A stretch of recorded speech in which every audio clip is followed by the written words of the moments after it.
రాష్ట్రంలో అధికారం కోల్పోయాక రాష్ట్ర వ్యాప్తంగా వైసీపీలోని వర్గ విభేదాలు రచ్చకెక్కుతున్నాయి. పెద్ద దిక్కులుగా వ్యవహరించిన మంత్రులు, ఎమ్మెల్యేలు పరాజయం పాలవ్వడంతో స్థానిక సంస్థల్లో నేతలు సిగపట్లకు దిగుతున్నారు. తాజాగా మార్కాపురం చైర్మన్ వ్యవహారం ప్రకాశం జిల్లాలో కలకలం రేపుతోంది.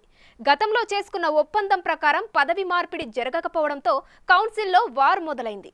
పార్టీ కోసం కోట్ల రూపాయలు ఖర్చు పెట్టిన మహిళా నేతకు ఇచ్చిన హామీ నెరవేర్చకపోవడంతో కథ అడ్డం తిరిగిందట. పెట్టిన ఖర్చు అడిగిన ఆ మహిళా నేతను మాజీ ఎమ్మెల్యే సోదరుడు బెదిరిస్తుండడంతో వివాదం వెలుగు చూసింది.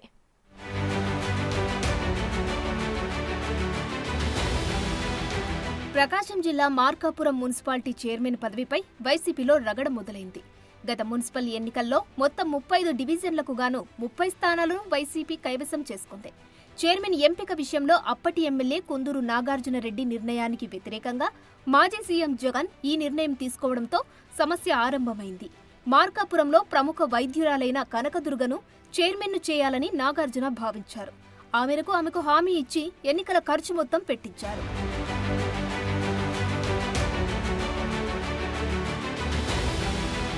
ఎన్నికల ఫలితాల తర్వాత జగన్ జోక్యం చేసుకుని డాక్టర్ కనకదుర్గారెడ్డి సామాజిక వర్గం అవ్వడంతో వేరే సామాజిక వర్గం వారికి చైర్మన్ పదవి ఇవ్వాలని ఆదేశించారు.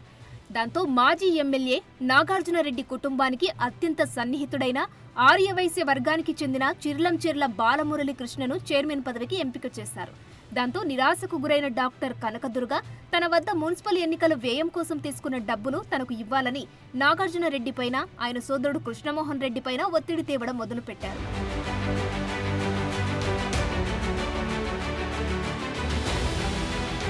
ఈ క్రమంలో చైర్మన్ అయిన మురళీకృష్ణ నుంచి వారిద్దరూ కొంత డబ్బు తీసుకుని ఆమెకు చెల్లించినట్లు తెలిసింది. తనకు ఇంకా 2 కోట్లు రావాల్సి ఉందని ఆమె అడిగినట్లు సమాచారం. ఈ పరిణామాల నడుమ ఆమెను గత వైసీపీ ప్రభుత్వంలో శ్రీశైలం దేవస్థానం పాలక మండలి సభ్యురాలిగా నియమించారు. దానికి ఆమె నిరాకరిస్తూ చైర్మన్ పదవే కావాలని పట్టుబట్టారు. లేకపోతే తన డబ్బు తిరిగివ్వాలని జగన్ నుంచి నాగార్జున రెడ్డి వరకు అందరిపై ఒత్తిడి పెంచారట.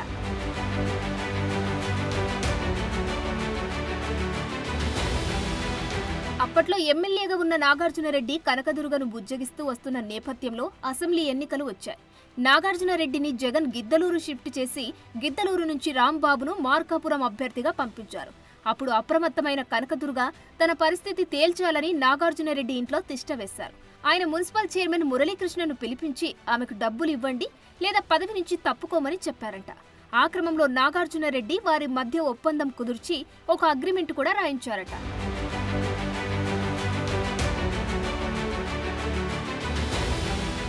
మురళీకృష్ణ ప్రస్తుతం తన వద్ద అంత డబ్బులు లేవని, ఎర్రగొండపాలెంలో తాను కడుతున్న అపార్ట్మెంట్లో 3 ఫ్లాట్లు ఆమెకు ఇస్తానని లిఖితపూర్వకంగా రాసిచ్చారట. అయితే తాను 5 ఏళ్ల పాటు చైర్మన్గా ఉంటేనే 3 ఫ్లాట్లు ఇస్తానని, మధ్యలో తనను పదవి నుంచి తొలగించినా, వేరే రూపంలో తాను పదవిని వదులుకోవలసి వచ్చినా వాటిని ఇవ్వనని స్పష్టంగా పేర్కొన్నారట. ఆ తర్వాత మార్కాపురం అభ్యర్థిగా వచ్చిన రాంబాబు వద్దకు కనకదుర్గ వెళ్లి తన విషయాన్ని తేల్చాలని పట్టుబట్టినట్లు తెలిసింది.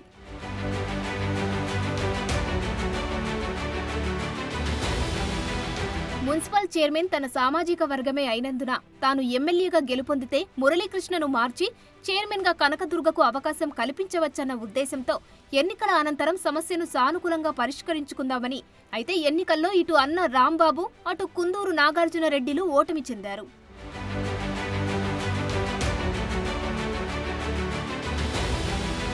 ప్రస్తుతం మార్కాపురం వైసీపీ ఇన్ఛార్జి రాంబాబు అవ్వడంతో వారిద్దరి మధ్య జరిగిన అగ్రిమెంట్ పేపర్స్ ని ఆయనకు పంపి విషయం చెబుతానని, అక్కడ తేల్చుకోవాలని నాగార్జునరెడ్డి ఆమెతో చెప్పినట్లు సమాచారం. అయితే కౌన్సిలర్లు మొత్తం నాగార్జునరెడ్డి క్యాండిడేట్లు కాబట్టి ఆయన దగ్గర తేల్చుకోవాలని రాంబాబు అంటున్నారట. ఇద్దరు మాజీల మాటలతో కంగుతిన్న డాక్టర్ కనకదుర్గ మద్దతుదారులు మున్ముందు ఎలా వెళ్లాలన్న అంశంపై తర్జన భర్జన పడుతున్నారు.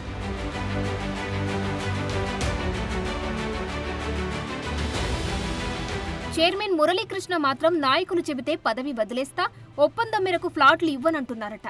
ఒకవేళ మెజారిటీ కౌన్సిలర్లు పార్టీ మారి తనను చైర్మన్గా దింపేసినా అగ్రిమెంట్ క్యాన్సిలే అని స్పష్టం చేస్తున్నారట. దాంతో ఈ వ్యవహారాన్ని ఎలా చక్కబెట్టాలో మాజీ ఎమ్మెల్యేలు రాంబాబు, నాగార్జునరెడ్డిలకు పాలుపోవడం లేదంటున్నారు.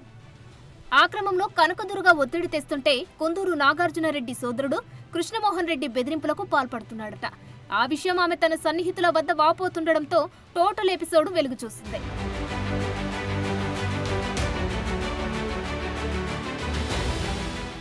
గత సార్వత్రిక ఎన్నికల్లో వైసీపీ ఘోర పరాజయం పాలవ్వడంతో తాజాగా ఆ రగడ మళ్లీ ఫోకస్ అవుతుంది. మార్కాపురం మున్సిపాలిటీ పరిధిలో ఉన్న 2 పోలింగ్ బూతులలో మినహా మిగిలిన అన్నిటిలోనూ టీడీపీ ఎమ్మెల్యే అభ్యర్థికి మెజారిటీ వచ్చింది. వైసీపీ 2 బూతులలో ఒక చోట 30, మరో బూత్లో 50 ఓట్ల మెజారిటీ మాత్రమే లభించింది. ఇక ప్రభుత్వం మారగానే టీడీపీ ఎమ్మెల్యే కందుల నారాయణరెడ్డి వద్దకు అధికార యంత్రాంగం మొత్తం చేరింది. దీంతో పలువురు వైసీపీ కౌన్సిలర్లు కూడా టీడీపీ వైపు దృష్టి సారించారు.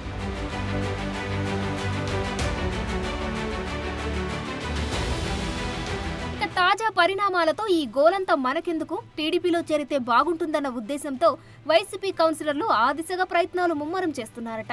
అయితే ఎమ్మెల్యే నారాయణరెడ్డి ఆచితూచి వ్యవహరిస్తున్నట్లు తెలిసిందే. ఎలాగో అధికారులు మన మాటే వింటారు, మనం చెప్పిన పనులే జరుగుతాయి, ముందు వైసీపీలో పంచాయతీ తేల్చుకొనివ్వండని టీడీపీ నేతలతో చెప్పినట్లు తెలిసింది. మొత్తానికి ఇద్దరు వైసీపీ మాజీ ఎమ్మెల్యేలు ఆడుతున్న పొలిటికల్ గేమ్లో ఓ బడా డాక్టర్ అలా బుక్కవడం జిల్లాలో చర్చనీయాంశంగా మారింది.